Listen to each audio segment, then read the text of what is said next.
Alors, bienvenue au panel 150 engagements, élargir et structurer la place du français dans le système de santé au Canada. Je vais tout de suite vous présenter nos panélistes. Alors, première panéliste, c'est Madame Louise Bradley. Alors, Louise Bradley est présidente directrice générale de la Commission de la santé mentale du Canada. Madame Bradley s'est découvert une passion pour la santé mentale dès ses débuts à Corner Brook, à Terre-Neuve, à titre d'infirmière. Elle est titulaire d'une maîtrise en sciences spécialisée en santé mentale et elle a également un diplôme de soins infirmières psychiatriques. Elle a consacré sa carrière à l'amélioration de la santé mentale de la population canadienne. En tant que PDG de la CSMC, Mme Bradley a piloté le développement de la toute première stratégie en matière de santé mentale pour le Canada. Elle a aussi lancé l'initiative réputée de lutte contre la stigmatisation intitulée « Changer les mentalités » et elle a mis sur pied le Centre d'échange des connaissances reconnu mondialement et dirigé la création de la toute première norme sur la santé et sécurité psychologique en milieu de travail qui a acquis une renommée mondiale. Ces réalisations furent soulignées en 2017 par la Société canadienne de psychologie qui lui a décerné le prix de la réalisation humanitaire qui s'ajoute à son prix pour le leadership innovateur en soins de santé accordé par le Collège canadien des leaders en soins de santé, ainsi que la fameuse médaille du jubilé de diamant de la reine, notre première panéliste, Madame Louise Bradley.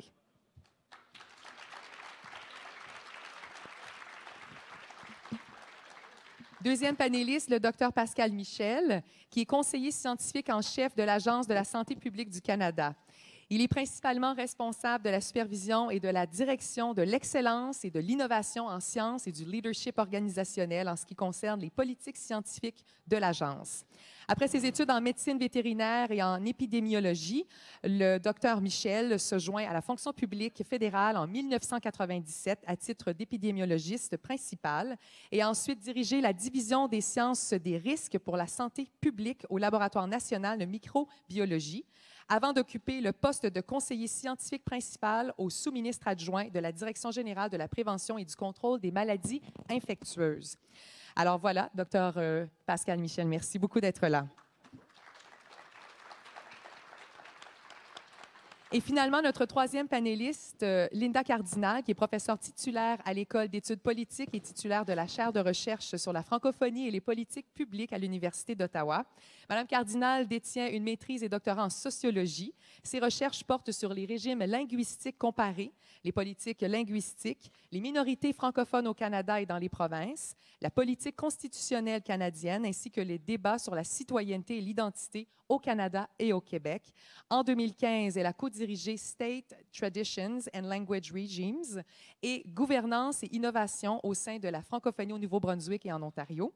En 2013, Linda Cardinal a été élue membre de la Société royale du Canada et a été nommée chevalier de l'Ordre des Palmes académiques de la République française. Et finalement, en 2017, donc tout récemment, elle a reçu l'Ordre du Canada pour ses recherches sur les politiques publiques et droits linguistiques. Madame Cardinal, bonjour.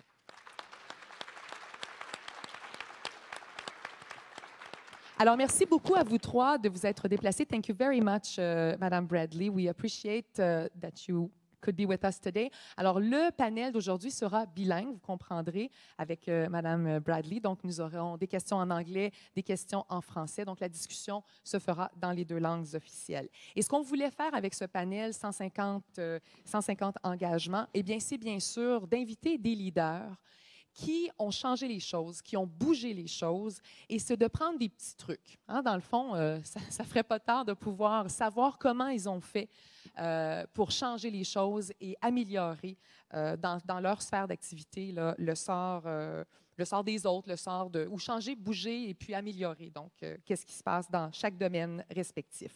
Donc, on a 5 questions. Et puis, on va faire des discussions avec ces 5 questions-là. Et après, on va ouvrir la discussion à la salle. Donc, on va commencer tout de suite. Et la première question, eh bien, elle sera pour vous, Madame Bradley. I'm going to ask the question in English. So, how did you address the stigma associated with mental illness? What was the most important initiative of the MHCC to change the culture and mentalities around mental illness and stigma? Merci beaucoup. Je suis très heureuse d'être ici ce matin, mais je suis désolée, je parle le français un peu. So I very much appreciate your accommodating me being able to speak in English today, being very aware and sensitive to Francophone issues. So merci beaucoup. When it comes to stigma, we have spent the last 10 years actually studying stigma, and not only studying but carrying out programs. What we have discovered is that contact-based education is the thing that works most. So as an example, as a nurse, which is my background, I can give the signs and symptoms of anxiety disorder, depression, but if I'm also able to say myself, this has been my experience, that is what has the greatest impact. Stigma is a very complex issue. And there are various kinds of stigma, and I think when we're talking about contact-based education, I use myself as an example. Having been in the mental health system as a child and then as a young adult, as a patient, it's only quite recently that I've been talking about that. And I think it was self-stigma, and you know, we're all brought up in a culture and environment that doesn't allow us to talk about physical illnesses the same way as we do mental health problems. So I think it's something that we need to be talking about more. And to that end, I think one of the most transformational pieces of work that the Commission has done has been the development of the psychological safety standard for the workplace. And that's something that I think everybody here needs to be aware of, because whereas not that long ago, you went for mental health outside, incognito, so that nobody knew that you were going for help. And this is a program that brings mental health right into the workplace. And it's a voluntary standard, but the uptake has been huge. We have studied it for 3 years in 40 different businesses and organizations. And I think I call it transformational because it not only helps employers and employees, but it is more likely to reach the dinner table in the evenings and then out into to the community. So I think talking about mental health and making accommodations as we would for physical health in the workplace, where we spend most of our waking hours, is truly transformational. And I'm hoping that it's something that everybody will look. You can find out more information on our website. Thank you very much. Merci. Thank you, Madame Bradley. Donc, on a parlé ici de santé mentale, mais ici, on parle de francophonie avec Dr. Michel et puis Madame Cardinal. Donc, comment on pourrait prendre les grands leviers et puis pour permettre des changements de culture et de mentalité pour améliorer les services de santé en français en contexte minoritaire? On peut commencer avec vous, Dr. Michel, allez-y. C'est bon. Merci beaucoup. D'abord, très humblement ici, parmi des experts, je viens ici avec mon cœur, ma passion. Je suis champion des langues officielles pour mon organisation. Je vais parler un peu de cette expérience-là, de changer des cultures et comment on peut l'appliquer au niveau des langues. Une des premières choses qui semble évidente, mais qui est très difficile à faire, c'est d'établir une vision. On peut avoir une concertation de toutes les parties, tous les acteurs qui puissent avoir un rôle à jouer là-dedans. Une vision claire, c'est vraiment un élément de ralliement très, très, très grand.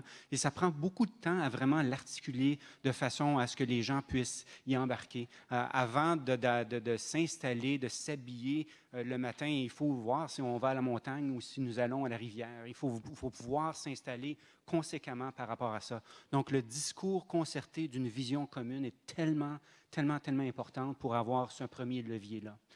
Un deuxième levier pour moi, puis je vais laisser aux experts parler un peu plus, principalement par rapport au niveau de la langue, mais ça me paraît évident dans plusieurs domaines, c'est l'implication de notre jeunesse qu'on peut avoir sur ce dossier-là.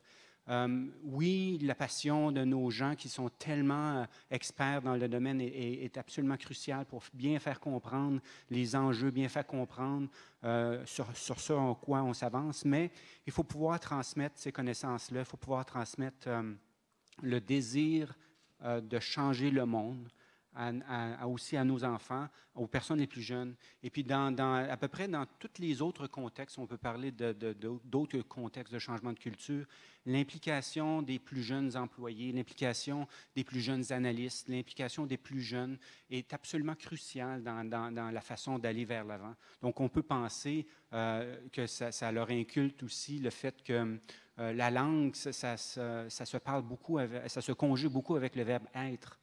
Je parle, donc je suis. Et on peut vraiment faire sentir ces sentiments-là en les impliquant d'une façon plus directe. Donc, on a différentes autres méthodes, une façon d'essayer d'engendrer ça, mais l'espèce de renouvellement de passion se passe par aussi un main dans la main avec la plus jeune culture et se passe aussi en transmettant cette vision commune qu'on peut avoir par rapport à cette réalité-là que nous vivons ici au Canada. C'est très bien dit, la valorisation des jeunes, beaucoup, pour leur donner de l'importance, puis après ça, écouter ce qu'ils ont à dire, parce qu'ils ont toujours pas mal de choses intéressantes. Merci beaucoup, Dr. Michel. Madame Cardinal? Oui, alors, tout d'abord, merci d'être ici. Et avant que je dise ce que j'ai préparé comme réponse, je voudrais d'abord féliciter les organisateurs. Vous êtes des leviers de changement. Vous êtes le levier qui fait que ce matin, à 7h30, on est ici. Et c'était une organisation absolument impeccable. Et vraiment, bravo. C'était vraiment très bien. Je voudrais aussi remercier l'Institut du savoir Montfort parce que c'est un peu grâce à eux et à leur financement que je peux parler des questions qui nous animent. Tout d'abord, un levier. Qu'est-ce qu'un levier? C'est quelque chose qui permet d'ouvrir une porte, d'aller plus loin, de faire un saut, de faire un bond. Donc, c'est quelque chose qui nous permet d'avancer. Alors, quels sont les principaux leviers? Du point de vue de la recherche, bien, on a vu hier, dans le cadre du lancement du livre de mes collègues Bouchard, Pierre Bouchard, Marie Drolet et Jacinthe Savard, que sur le plan organisationnel, on a un levier très important. D'abord, il faut tous acheter le livre, évidemment.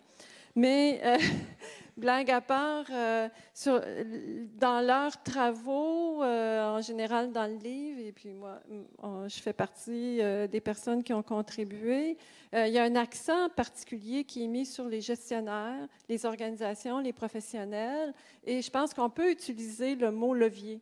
Ils représentent des leviers importants pour faire avancer les services en français. Et ce qu'elles disent, ce qu'elles nous ont dit hier, ça rejoint des travaux que j'ai faits en justice. Et là, je voudrais faire écho à ce que dit Michel Doucet ce matin, c'est-à-dire ce qui se passe dans un domaine de politique, ça peut aussi se passer dans d'autres domaines.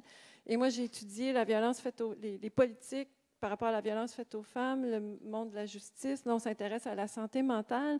Et en fait, ce que disent nos collègues dans leur livre, le rôle clé des gestionnaires, je pense que c'est vraiment une tendance qui se dessine dans la recherche. Il faut travailler les gestionnaires, il faut travailler avec les gestionnaires, surtout quand on est à l'intérieur du système. On a fait une recherche récemment, on a fait des entretiens dans le centre sud-ouest de l'Ontario avec des gens qui travaillent en santé mentale. Et il y a 3 points qui me semblent ressortir de nos travaux qui sont importants à prendre en compte quand on parle de levier de changement. C'est que les gens qui travaillent dans le système, pour qu'ils puissent être un levier de changement, ils doivent bien comprendre leurs obligations, notamment en matière de services en français. Ensuite, pour que les gens dans le système puissent être des leviers de changement, il faut aussi qu'ils soient en dialogue constant avec les personnes qui sont concernées par ces changements, les francophones. Et donc, quelque part, c'est beaucoup plus que d'être consulté, c'est de faire partie de la prise de décision dès le départ, d'être intégré à la formulation des stratégies, des politiques, toute la question des plans d'action. C'est très important en santé, mais en justice, dans tous les domaines. Et il faut se poser la question, est-ce que les francophones sont à la table pour prendre des décisions sur l'orientation des plans d'action, des stratégies? Et troisièmement, si on veut bien comprendre les leviers pour amorcer des changements, il faut aussi que ces personnes ou ces groupes qui sont associés à des leviers fassent de la reddition de comptes. En justice, dans d'autres domaines, c'est des revendications qui reviennent souvent. C'est des enjeux importants, c'est-à-dire quand on prend des décisions sur la santé, à qui est-ce qu'on est redevable? Et quand on est des groupes, vous êtes à l'intérieur comme à l'extérieur du système, vous êtes là, vous exercez la pression qu'il faut, vous êtes aussi des leviers de changement. Quelle est la reddition de comptes qu'on vous fait? Alors, je dirais que pour commencer, je m'arrêterai ici. Parfait, merci Madame Cardinal. Donc, de votre perspective, je vous relance tout de suite. Comment on peut comment on peut susciter en fait un engagement durable, structurant de la part des partenaires? C'est pas toujours évident d'aller chercher, surtout la durabilité. Parfois, c'est quelques années où on s'engage pour quelques mois, puis tout d'un coup, hop, on a un petit creux. Alors, comment on fait pour susciter l'engagement durable et structurant chez les partenaires? C'est une très belle question de politique publique. D'abord, une chose qui est intéressante, et ça je l'ai dit lorsque le congrès a été inauguré, c'est qu'on a avec le mouvement en santé en français, un mouvement qui part de la base, parce qu'il n'y a pas l'encadrement juridique institutionnel aussi fort que par exemple en éducation ou même en justice. En santé, il a fallu tout faire de la base. Évidemment, il y a eu des crises et j'espère que ce n'est pas toujours des crises qui font qu'on avance, parce qu'une crise peut être un levier de changement, mais le mouvement que vous représentez, en tout cas, me fait penser par rapport aux autres domaines d'intervention en milieu francophone et que vous avez un mouvement qui est durable. Évidemment, pour que ce mouvement soit durable, il faut qu'il soit bien financé, il faut qu'il y ait les capacités, il faut que vous puissiez recruter les gens. Et là, évidemment, ça interpelle les gouvernements. Je pense que les gouvernements, les décideurs, ont un rôle à jouer important dans cette durabilité pour le mouvement. Parce qu'étant donné justement qu'on n'a pas d'article 23 en santé, bien, il faut que le mouvement soit bien outillé pour pouvoir faire le travail qui peut-être un jour va donner lieu à un article 20 quelque chose en santé. Et il ne faut pas oublier, en 1979, dans le rapport Pépin-Robert sur l'avenir de la Confédération canadienne, et je vous le dis, c'est très intéressant ce rapport-là parce que on disait dans ce rapport qu'à chaque fois que les francophones obtenaient un droit, il fallait le mettre dans la Constitution pour le protéger. Et je pense que pour qu'il y ait quelque chose de durable, il faut que, quelque part, on sorte toujours de l'informel et des conventions et qu'à un moment donné, il y ait quelque chose qui va s'appeler un droit garanti à la santé pour les francophones. Mais évidemment, je me projette dans l'avenir ici. Ce n'est pas quelque chose qui va se faire demain matin, mais quand mon collègue ici dit que ça prend une vision, bien ça peut être une vision vraiment pour laquelle on travaille de façon durable. Et sur le plan organisationnel, des changements durables, c'est des changements qui font que quand une personne part, tout ce qu'elle a fait ne tombe pas, ne s'effondrera pas. Et je sais que malheureusement, je vais vous parler de l'Ontario, mais je pense qu'au Nouveau-Brunswick, il y a aussi une mouvance dans ce sens-là, au Manitoba. Dans toutes les provinces, je pense qu'il y a ça. Mais en Ontario, en justice, moi, j'ai travaillé avec des gens extraordinaires, des gens comme Marcel Castonguay, et c'était ça la vision. On va mettre en place une planification stratégique avec des objectifs clairs, des éléments de reddition de compte qui font que quand les gens vont partir, le plan va rester et l'exigence d'imputabilité va rester. Et ça, c'est du changement durable aussi, c'est d'être capable de mettre en place les mécanismes qui font que ça ne s'effondre pas une fois qu'on part. C'est attaché à l'organisme, à l'association, au mouvement et pas aux individus qui sont là parce que des fois, il y a des gens très, très, très passionnés qui vont faire avancer les choses. Puis là, tout d'un coup, bien, quelqu'un qui est différent, qui arrive avec une différente vision, qui veut changer, c'est attaché au mouvement. C'est un très bon point. Dr. Michel?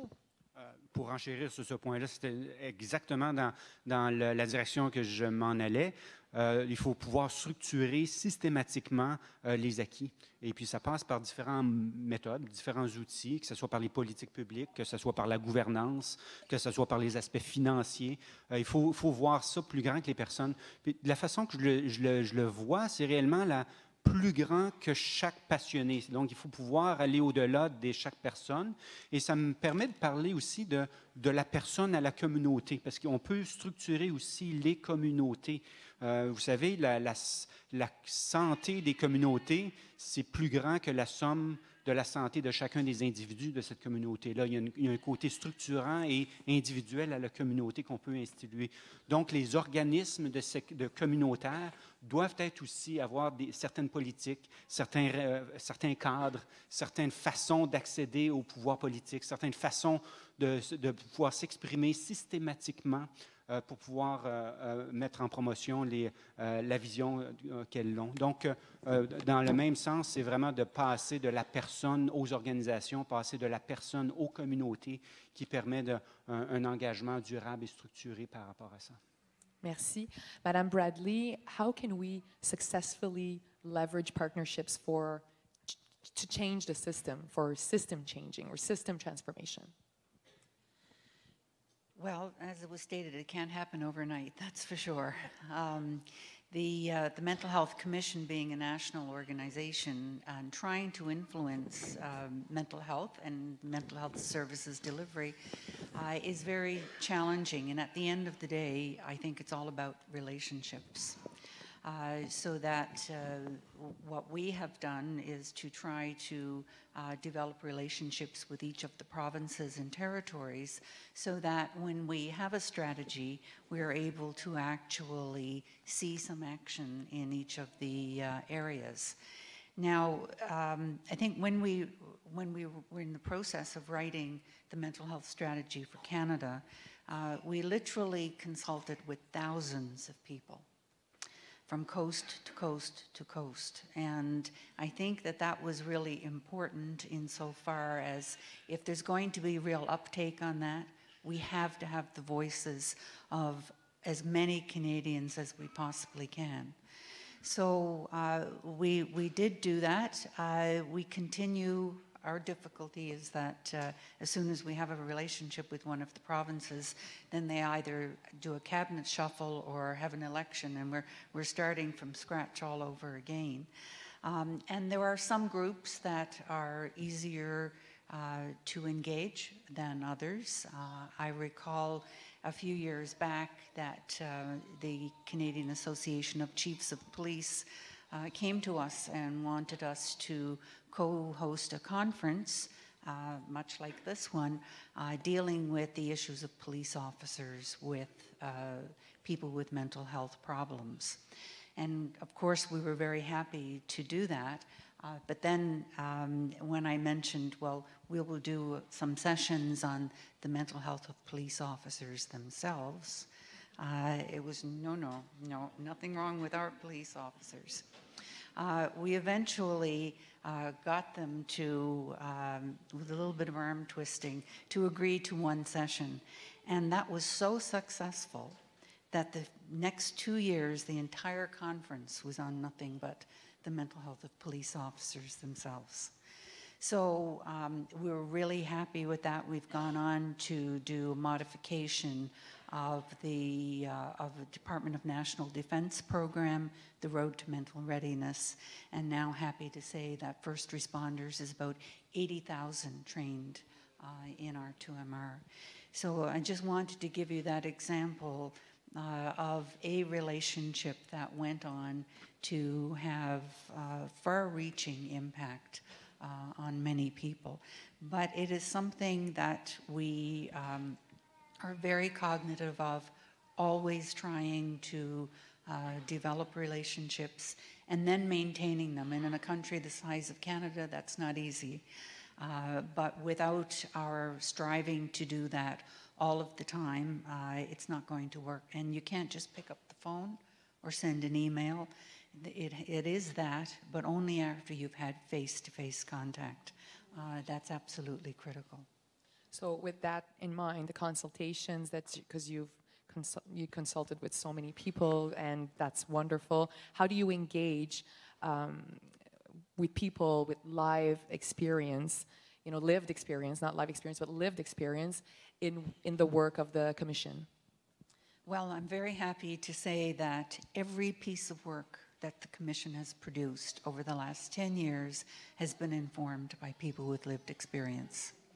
So we specifically reach out to groups like that. We have people with lived experience on our board of directors.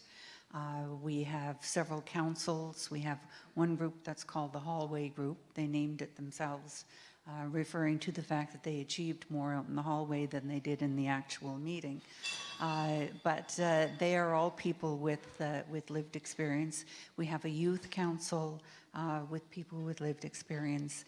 And even at my executive table, I have a senior advisor who is there as a voice of lived experience. Some of the rest of us also have lived experience, such as myself, but his sole purpose is to ensure that we do not forget. And trust me, he's very good at reminding us when we veer away from that. But the whole concept of nothing about us without us is extremely important. We cannot develop programs, develop policy without including the people for whom we are developing them. So I can't stress the importance of that enough. Thank you. Donc, je me tourne vers vous deux. Comment on peut faire pour engager les patients, les communautés, justement, pour essayer de développer des services, des solutions, trouver des solutions en faveur des services en santé en français? Vous pouvez y aller, Dr. Michel, ou encore Mme Cardinal, c'est comme vous voulez. On peut commencer peut-être avec Mme Cardinal. Bien, tout d'abord, j'agis. Je m'engage. Avez-vous signé la déclaration? Tout ça, blague à part, tout ça pour dire que comment s'engager, évidemment, il y a différentes façons, mais comme M. Michel disait au départ, dans ce qu'on peut voir dans les travaux, etc., dans la réflexion, ça prend une vision, ça prend toujours un sens, une orientation, une direction. Pour pouvoir s'engager, il faut s'engager à quelque chose et savoir où est-ce qu'on s'en va avec ce quelque chose. Et une chose que je constate en santé, par rapport peut-être à d'autres secteurs et que je trouve intéressant, et je n'ai pas encore une idée fixe là-dessus, mais vous avez beaucoup de lignes directrices. La sécurité aux patients, la priorité aux patients, la qualité du service. Vous avez presque des slogans, et je les découvre de plus en plus parce que quand on demande des demandes de financement, on nous dit « oublie pas de mettre ça, oublie pas de mettre ça, oublie pas de mettre ça ». Et là, il y a tout un vocabulaire et qui est très intéressant. Et moi, je me dis, pour un engagement à long terme, ou pour engager les gens dans le mouvement et à demander des services de santé ou à les offrir, eh bien, il faut être capable indépendamment de tous ces slogans, peut-être, de dire, mais ça, c'est ma vision. Je me raccroche à tous ces termes-là, mais voilà ma vision.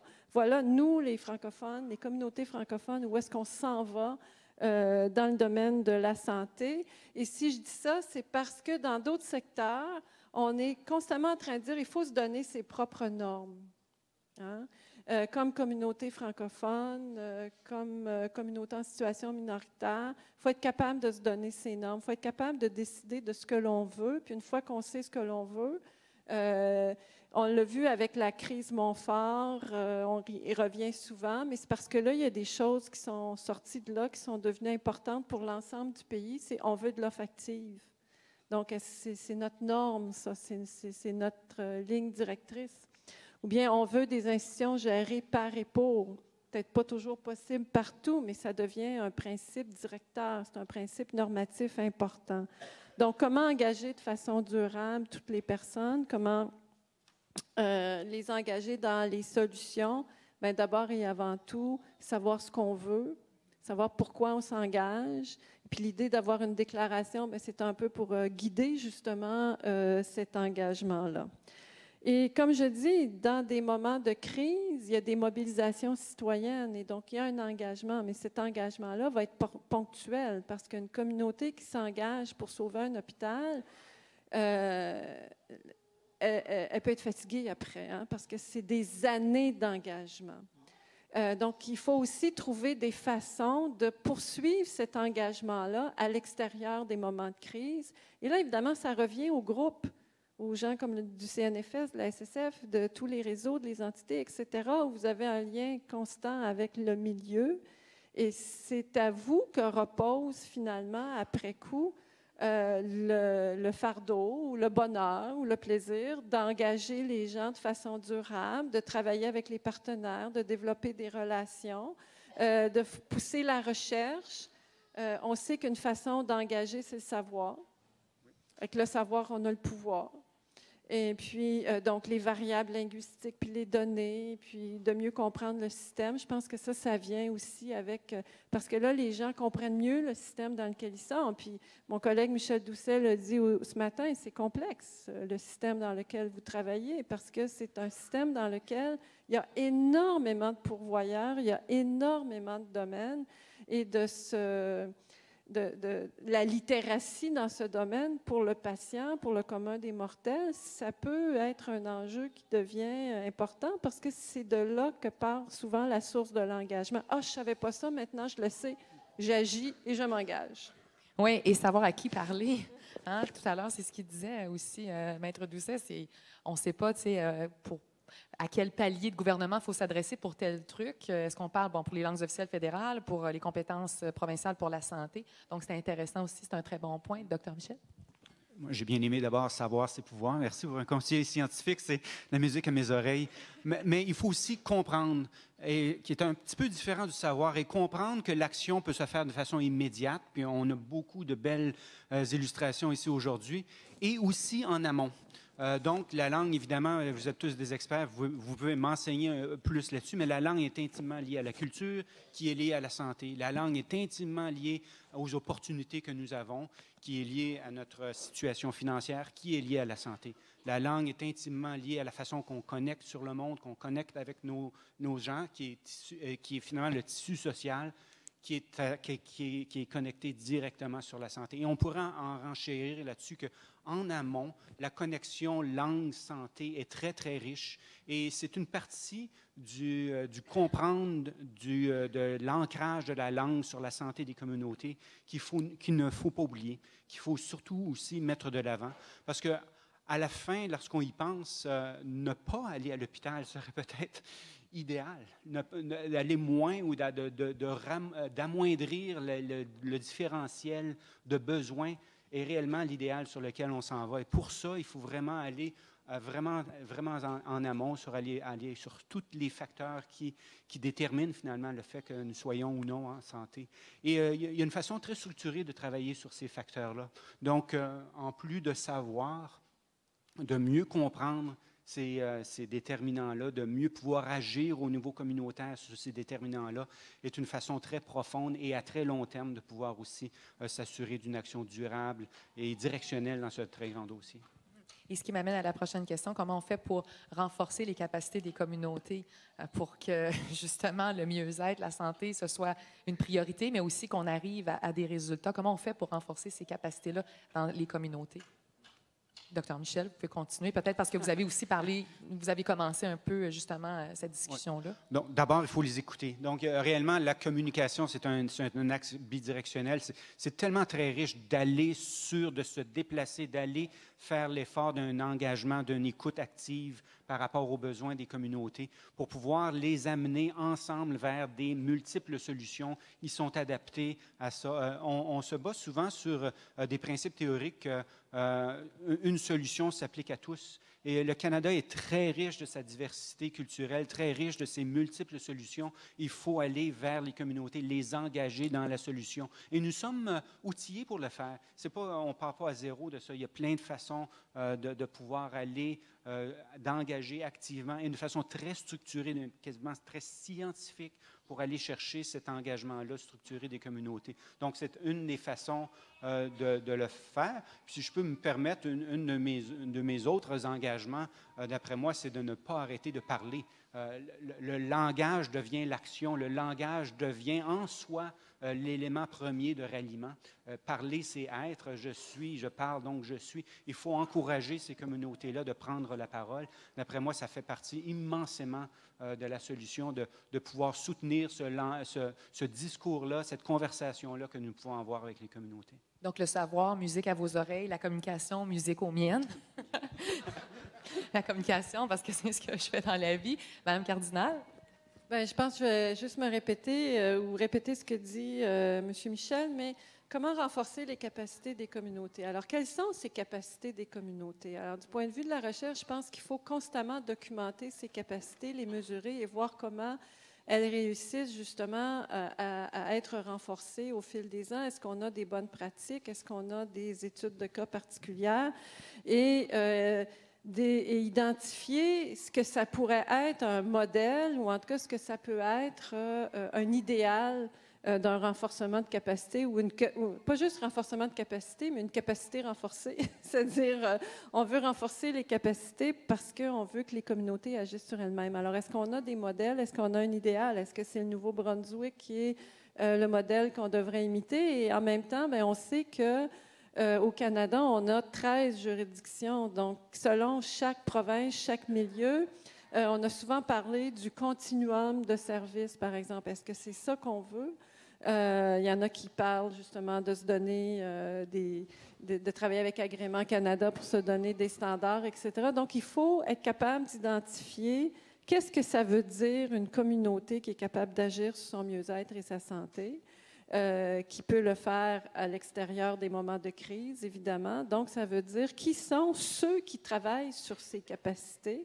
Évidemment, il y a les groupes, il y a les gens dans les organisations, il y a les régies de santé, et c'est tous ces acteurs-là qui ont besoin du financement, qui ont besoin d'être connectés sur le milieu, qu'ils ont besoin d'intégrer les gens à la prise de décision. Je pense que quand tous les ingrédients sont là et qu'il y a de la bonne huile pour tout faire fonctionner, je pense que là, c'est à ce moment-là qu'une communauté peut agir sur son mieux-être. Mais en termes de recherche, c'est une belle question parce que je ne sais pas si en santé, on a réussi à identifier qu'est-ce que ça veut dire une communauté qui se sent suffisamment forte, qui a toutes les capacités pour agir justement sur son mieux-être et sa santé. Il y a toute la question des facteurs déterminants de santé, mais je pense qu'on va plus loin parce qu'aujourd'hui, et ce que je vois dans ce congrès qui est très intéressant, c'est que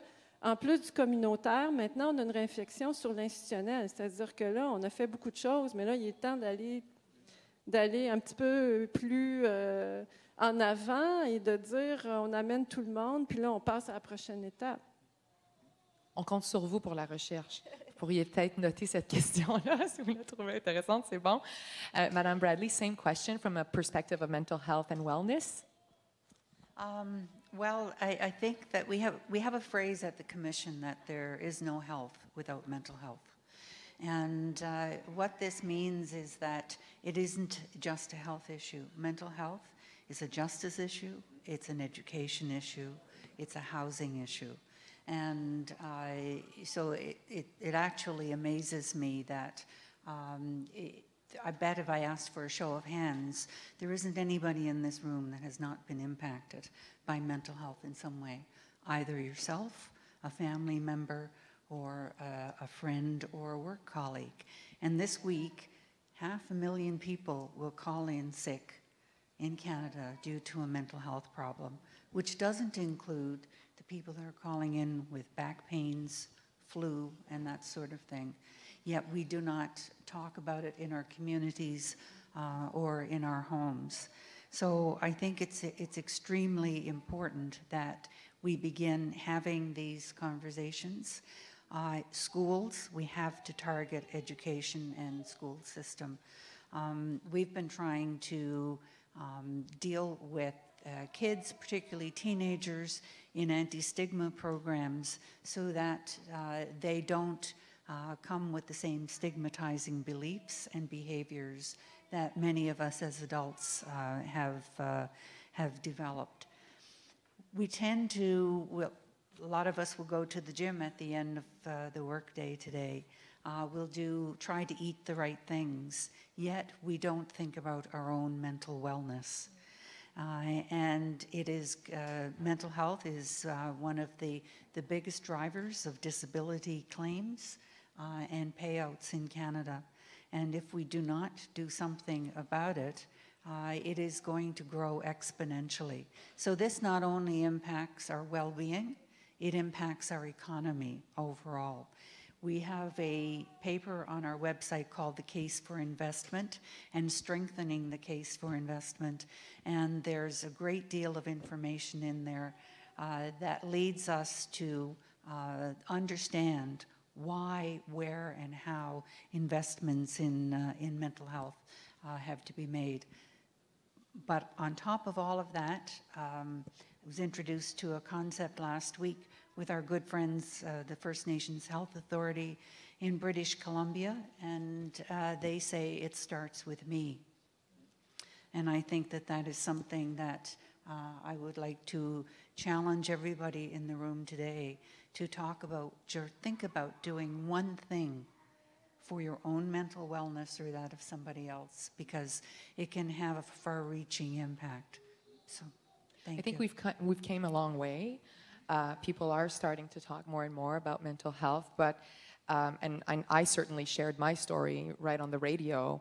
I wasn't ashamed. I think it's very important that we do talk about that, and I think that still people are not shy, but they think that they're going to be judged, right?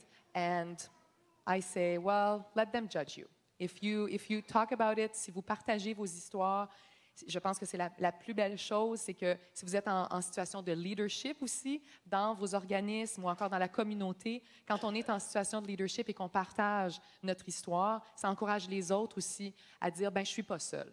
Hein? Puis quand on se sent pas seul, ben on avance. Hein? Je pense que c'est bien. One piece of advice, just one piece of advice that you could share with us to drive policy change today. Madame Bradley, please. I think the word is innovation. We now, as you said, we've made some progress, and we now have funds that are tied to mental health in each of the provinces and territories. And it's a step in the right direction. Not quite as big a step as we would like, but it is in the right direction. But I think that if we just offer more of the same things as we have always been doing, we are going to get the same outcomes. So I think there has to be new and innovative ways in doing things.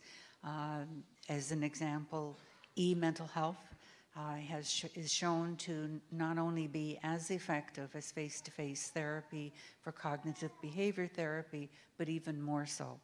And that is something in a country the size of Canada that we need to look at, and also in our respective workplaces. So my thought would be, you really have to think outside the box and be very innovative. I like that, thinking outside the box. That's surely, yes, absolutely. My husband would say, fail fast. That's a new thing, eh? Fail fast. He says that all the time. That's very innovation-based.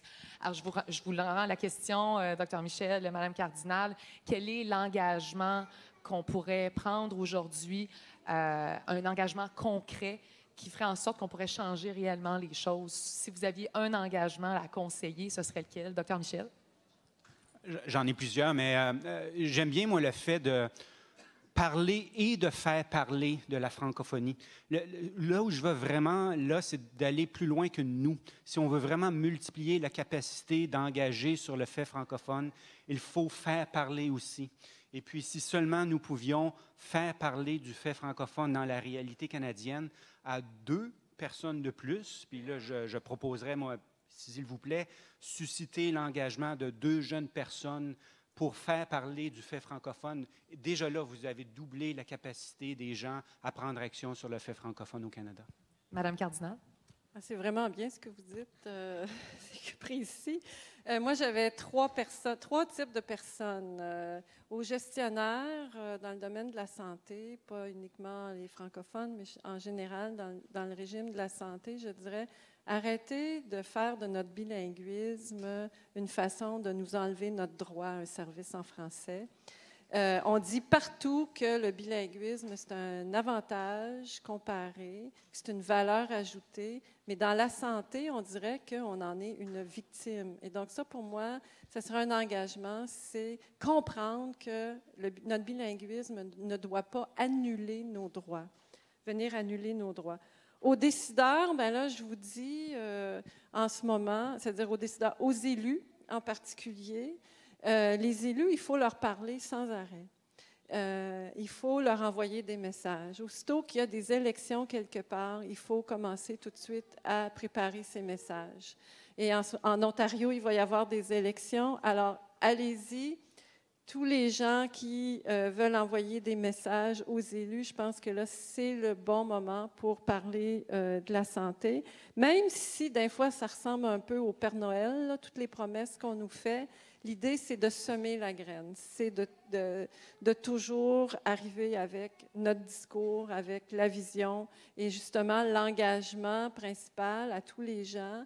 Je dirais, c'est on s'engage à porter cette vision à tous les jours, dans toutes les instances, partout où on va, que ce soit la vision qui vient avec la déclaration dont on va parler plus tard, mais cette vision-là, c'est elle qui fait qu'on est ici et puis c'est elle qui fait qu'il y a encore du français au Canada. Merci. Très bien dit. Sensibiliser les gens, même dans nos propres familles. Moi, j'ai une belle-sœur qui est anglophone.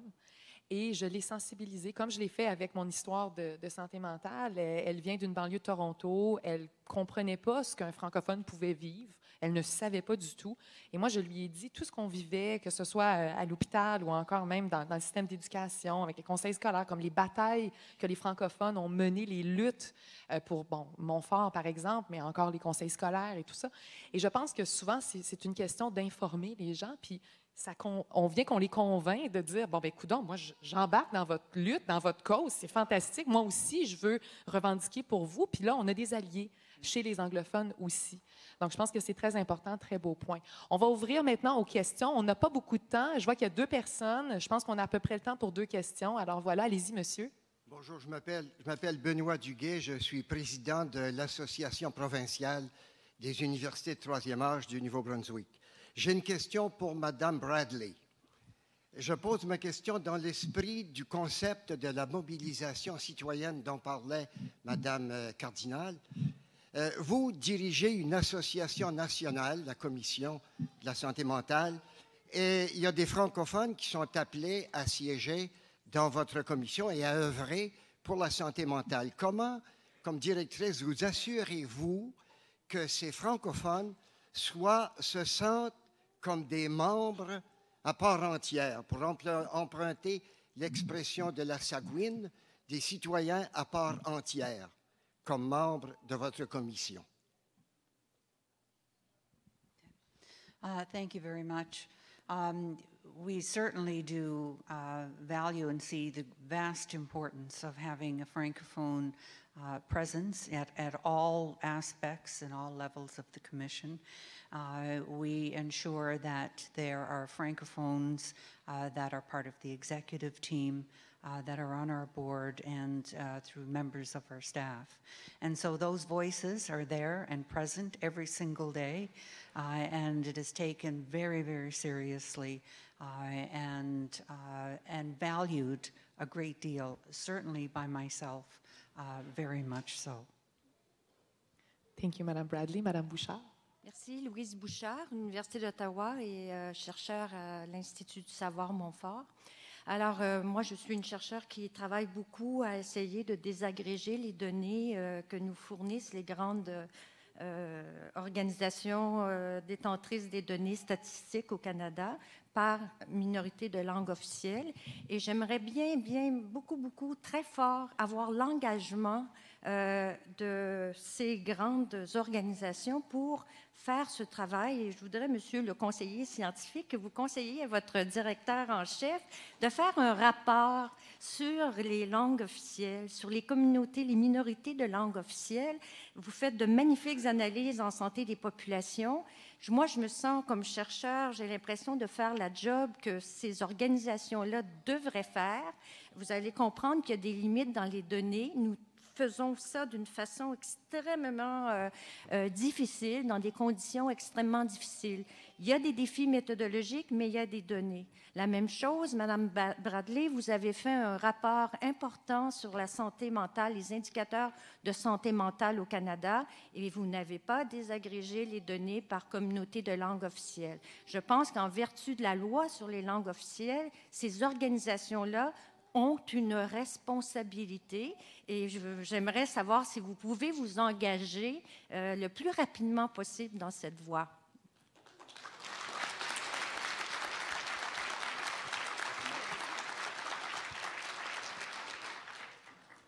Message bien reçu. D'ailleurs, je rencontre mon chef de la surveillance, mon chef statisticien dans quelques semaines à ce sujet. Donc, c'est mon engagement et mon action immédiate, petit pas à la fois. Une remarque, par contre, que j'aimerais faire, ça paraît tellement évident maintenant qu'on le comprend, la nécessité de bien comprendre la stratification de la langue, mais un exemple que j'aimerais amener, où on a fait des progrès immenses dans les dernières années, c'est la nécessité de stratifier notre connaissance sur le genre. Et puis, on en a parlé de la nécessité. Là, maintenant, on est prêt, puis on est prêt organisationnellement à le faire. Je pense que maintenant, basé sur le même modèle, on devrait pouvoir faire la même chose à d'autres niveaux. Je vais laisser Mme Bradley. Oui, please, Madame. Allez-y, Mme Bradley. Yeah, I'm having a little bit of difficulty hearing, but I thank you for your comments. We have certainly tried, particularly with the mental health indicators, to look at the issues right across the country. The difficulty with indicators, of course, is that we mine the data that is available, and so that makes it very difficult. And each province and territory collects different data and in different ways. So it does present a challenge. Was there a specific question in there? I think it's just the communities. They wanted to know if you could have like data from communities like francophones, anglophones, Yep. versus. Est-ce que c'est ça, Madame Bouchard?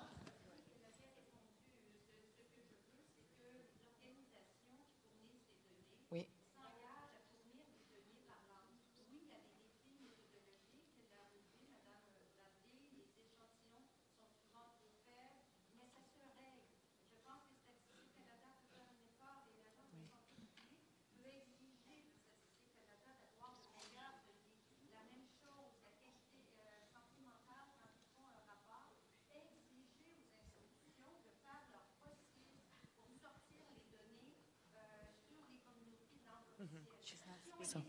No.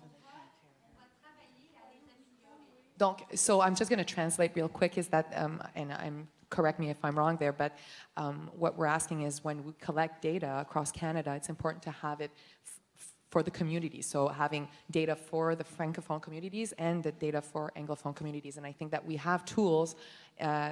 Statistic Canada certainly has the tools, and I don't know if there's a way that you can take an engagement that Madame Bouchard is asking that maybe the Commission could make an engagement in talking maybe with their partners, maybe with StatsCan, to get the tools to be able to do it, to really get all of the data. Yeah. We have certainly had discussions with Stats Canada in the past, several. Some of the difficulty is that, as I mentioned earlier, our relationships with the provinces and territories are extremely important because we have no authority to be able to ask or demand that certain data be collected in a certain way. So we're relying on our relationships. So I agree with you. We would love nothing more than to be able to have a data set that we could collect right across the country.